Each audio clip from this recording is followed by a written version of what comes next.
Watching this video until the end, you're going to learn the biggest mistake first home buyers make, how to find the location, type, and price of a home you can afford, and the pitfalls to avoid. Because even if you only pick up one tip from watching this video with how expensive properties are at the moment, it'll be well worth the watch. Meet Rob. He's a first home buyer. Not knowing what to do or where to begin, he wasted 7 months of his life going around in circles. Over coffee with a mate, he vented his frustration, saying, "Ollie, I feel like I'm a failure. I'm about to give up. The market just keeps on going up and real estate agents are full of it. I have no idea what I'm doing." Rob continued, "You were so confident when you bought your first home. Everything just seemed to fall in place. You made it look so easy. What am I doing wrong?" You see, Ollie had bought within 3 months of being pre-approved, and at no point did he second guess himself. He was organized and knew every part of the buying process, quietly confident, and even negotiated a lower price. He did everything right. Ollie replied, "Mate, I got you." Reaching into his backpack, pulled out a book, handing it to Rob. "This is my secret. Read this and all your problems will be solved. It worked for me and I know it will work for you too. And by watching this video until the end, you'll find out how you too can get a free physical copy of this very book." And later that night, Rob began to read that very book he was given. Before you start your journey, decide on what you want. Step 1, setting your sail.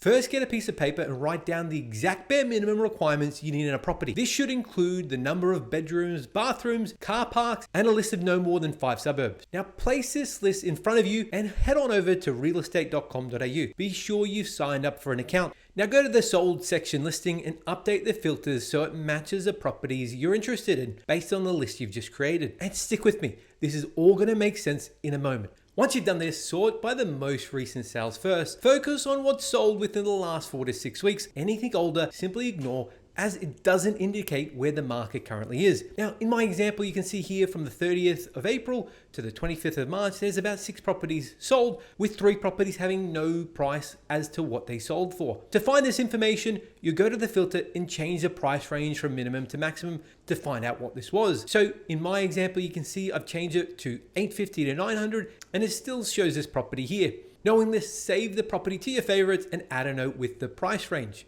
Repeat the process until you find all the property prices. From this data, give each suburb a price range based on what you've seen. Be sure to be realistic here. Don't write down what you wish, rather write it down based on your research. Step 2, affordability. The next step is to find out whether these properties and suburbs are affordable and within your range. The first thing you want to do is head on over to this website. Take note of the current average rates. And here we can see it's 2.29%. From here, add 3% to this figure. This is what the government mandates banks assess your affordability on. Now head on over to our repayment calculator. So for each suburb, you'll want to put the loan amount based on the purchase price you noted down earlier. Looking at my example, you can see I've put the purchase price in, and I've written down the repayment in each suburb. Moving on from here, we're going to look at whether or not we have enough of a deposit to complete the purchase. Heading on over to our calculator, find out how much your stamp duty will be. From this figure, add 10%.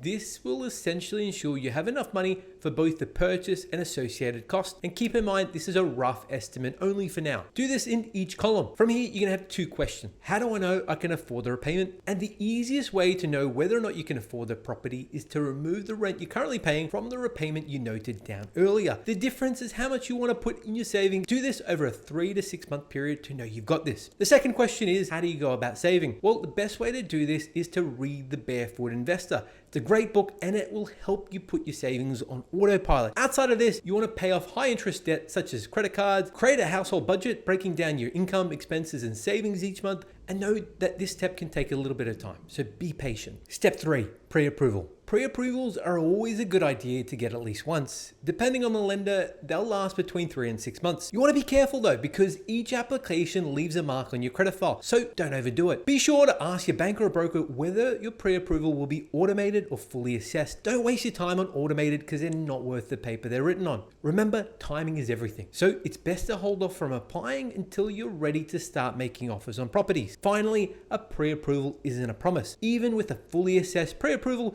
your home loan still might not get approved. If you're planning to make unconditional offers, talk to your banker or broker and understand the risks and what you can do to mitigate them. It didn't take long for Rob to find a property that ticked all the boxes. After inspecting, he knew he had to have it. So before making an offer, he talked to friends and family, and their advice differed from lowballing to offering 50 grand more than the asking price. Rob decided to lowball in the hopes that he could begin the negotiation process. A day later, all Rob got was an email from the agent to say that they had received multiple offers and for him to submit his best and final. Thinking this was a negotiation tactic, Rob increased his offer by $10,000. Days later, he found that the property was sold and that he wasn't the winner.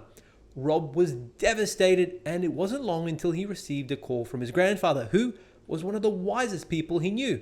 His grandfather said, "Rob, you have to stay positive. Buying a home is hard and there'll be many roadblocks along the way. Be careful who you take advice from. Friends and family have the best of intentions, but it's likely when they bought their home, it was a different market. This means you need to make your decision based on what you're happy to pay rather than what your friends and family think the property's worth." His grandfather's wise words echoed in his ears later that night. Knowing that there was still more for him to learn, and he began to read once more. Step 4, the search begins. Do your own research. Never rely on what a real estate agent tells you. When inspecting properties, the most important thing you can do is feel whether the space is right for you. Don't waste your time being a detective and looking for problems. If the space doesn't feel right, move on. Look past the facade. If they've staged the property or given it a fresh coat of paint, think about, what am I missing here? Are they trying to hide something? Don't rely on your memory. When inspecting the property, take heaps of photos and videos because ultimately the ones online can't be trusted. Be willing to get your hands dirty. Turn off the lights and see what the space is like in natural light. Turn on and off the taps to see if they're working. Move rugs to see if there's any scratches underneath the surface. Open doors and windows. Time is of the essence, so get on with it. And listening is as important as viewing. How noisy is the road and can you hear your neighbors? Once you've completed the inspection, walk around the surrounding suburb and try to do this at different times and different days of the week because you might find that the next door neighbors are party animals. And finally, ask a real estate agent to send you